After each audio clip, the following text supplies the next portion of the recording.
주어진 등식이 x, y, z의 값에 관계없이 항상 성립할 때 세 상수 a, b, c의 곱을 구하라는 문제입니다.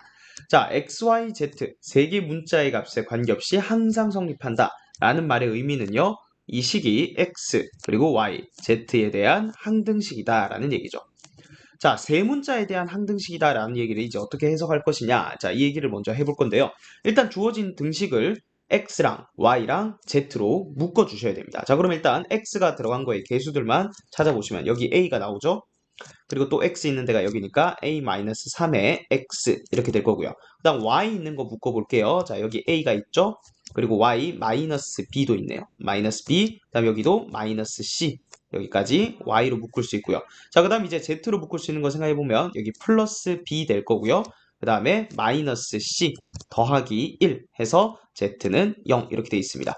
자, 문자가 여러 개예요. 그리고 XYZ에 대한 항등식이기 때문에 얘를 한 번에 생각하는 게 아니고요. 자, 일단은 X에 대한 항등식 맞죠?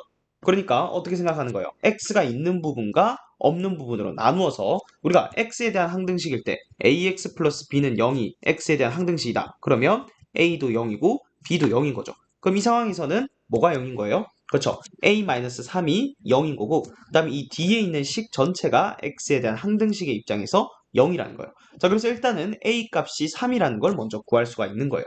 자, 여기까지 A가 3인 거 구했고요. 자, 그럼 이제 뒤에 식을 볼 건데, 이제 X의 문자는 없어요. 그래서 이제 Y로 관점을 옮겨올게요. 그러니까 얘는 Y에 대한 항등식도 돼야 되는 거잖아요. 애초에 이 식 자체가 X에 대한 항등식도 되고, Y에 대한 항등식도 되고, Z에 대한 항등식도 되는 거예요. 그럼 이제 Y에 대한 항등식으로 본다면, 같은 이유로 이번엔 얘가 0인 거죠. 즉, A-B-C는 0. 또 동시에 얘도 0이죠. B-C 더하기 1 곱하기 Z는 0. 근데 얘는요, Z에 대한 항등식도 되니까 그냥 얘 자체가 또 0이라고 할 수 있는 거죠.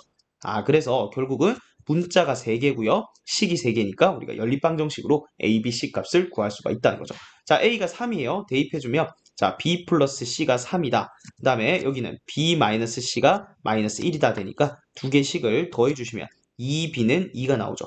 따라서 B가 1이고요. 그 다음에 C가 2라는 것도 구할 수가 있습니다. 자, 따라서 A, B, C의 곱은 정답은 일단 6이 되는 거예요.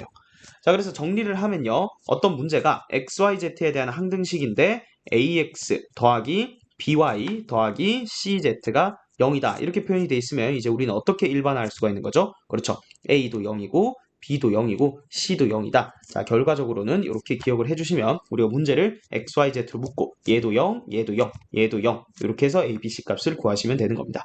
자, 정답은 2번이 되겠습니다.